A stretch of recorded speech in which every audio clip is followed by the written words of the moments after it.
So rent or buy, Bloodstained, Ritual of the Night, rent or buy.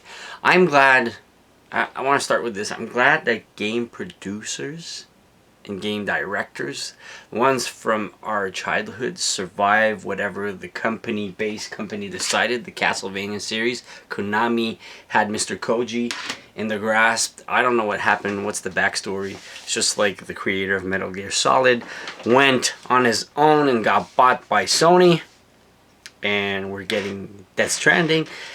But I'm glad, I wish I was a backer on this game, Kickstarter backer. I wish you could see all these Kickstarter backer images and picture frames of, you know, the bad guys or whatever, and I think it's images of backers of the game on Kickstarter for this. I'm gonna sell out real fast. It's a pure masterpiece. It does feel like a good old Castlevania. Like this Mr. Koji basically directed and game created all the best Castlevanias in the series, and I'm happy whatever happened with him, he is still back, and I hope he makes more of this series. I love the backstory, I love the story pretty much. I'm 4 or 5 hours in. Can't really put it down. Playing normal mode, a bit of a challenge. Some bosses are a bit of a challenge, but the catch to this, the really good part, that the settings, the enemies, the music, the background really feels like a good old Castlevania. Graphically, it looks epic. It feels like an instant classic for many game collectors, might I add. If I was crazy enough, I know this game physically is going to sell out like crazy. It's coming out. I'm getting my Switch version, no questions asked. I just wish I had it on the Xbox One X. It's that crazy. This game is that good. It really feels like an instant classic. The other sad part is we have all these great games, good games, because we had some games, good ones, but ones you don't want to put down and you want to finish all the way to the end. I'm just going to put another game I wish I played before in my life. I can't put it down, and I'm 23 hours in. This one I got 5 hours in, and I can't compare it to that. But on its own, it's a Castlevania masterpiece successor.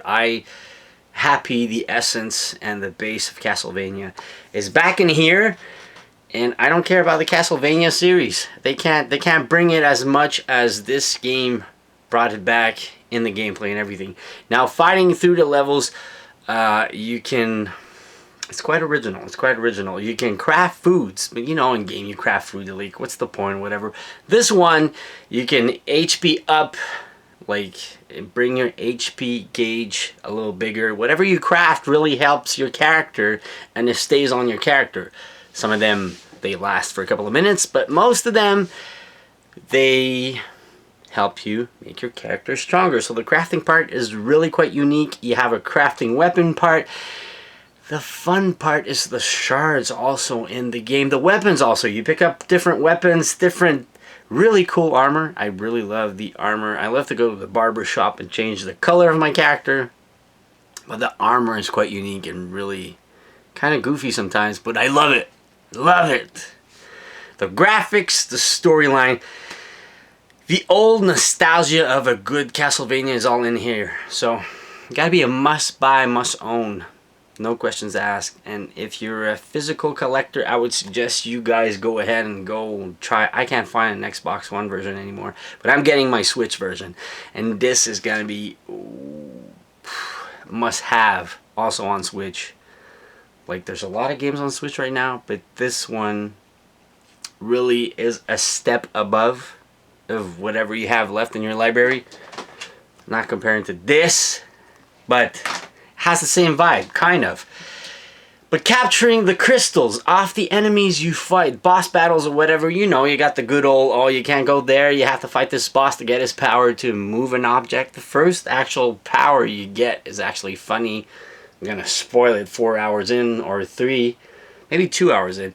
You got this giant hand that helps you move stuff, but you can't do any damage with it. That's kind of sad. But anyways, you know, the good old Castlevania step. You're stuck somewhere, you gotta fight a boss, get his power, move the stuff. But fighting the enemies is quite exquisite. and getting the powers. That's the whole main character can suck out the powers of every enemies in the game. It's kind of like playing Castlevania crossover Pokemon. You want to capture every kind of crystal you can. They all have different powers. You can upgrade the powers. You can combine the powers. You can dismantle, take some powers. The crafting part is actually quite unique and really fun. You want to craft more of those shards, as they call them in game. For me, I'm kind of basically the first power up I got, it was the water ball, and I upgraded all the way to level 6, and that water ball just bounces off walls and everything. The more you upgrade, the more powerful it gets. Remember in good old Castlevania, you used to have this kind of soul sword. You can spawn swords just like good old Castlevania. Some enemies really feel like you're playing Castlevania. The music setting really feels like you're playing in Castlevania. It feels like a genuine Castlevania. I'm happy Mr. Koji is back in force, and I hope you do make more of this series.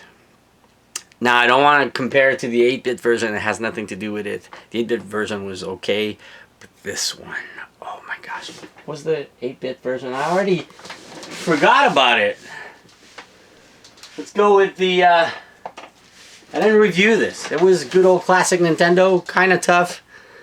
But yeah, Curse of the Moon in the series, but I still don't know how to compare it. It's like an 8-bit version of this. Yeah, sort of. Well, boss battle, human boss battles in here are tough. Creature-wise, thus far, I haven't gone, I don't know how many hours left I have of gameplay, but I'm trying to collect every single power. Don't forget, you can combine the powers and get stronger and stronger. At first it's hard, but then you get really overpowered eventually. 4 or 5 hours in, your character gets really powerful. So might I say, if you're a real Castlevania player, maybe play it on hard mode and not normal mode. But if you just want to have... It's not easy, it's not hard, it's just in the middle. If you want to have a fun time, just go with normal mode. If you're a newcomer to the series, just go with normal mode. I'm just saying, if you're a old school, hardcore Castlevania player, go on hard mode. So I'm sorry I'm late for the review. It's been a busy week. I'm tired. It's actually Friday. It's 12:21 a.m. Love doing this channel. I keep on doing it no matter what. Love all my subscribers. I'm sorry again. I made you wait, guys. It's been already 3-4 days since the release, and I'm kind of late, but I really wanted to play with it. But it's got to be a must buy, must own. Don't miss out on the Switch version. If you're only a Switch owner, don't miss out. Get the Switch version on Tuesday. That's really weird though. If you guys wouldn't have... No, I'd probably still buy both of my versions. But anyways, I hope I can find an Xbox One version. I just don't get why you didn't release all the versions at once.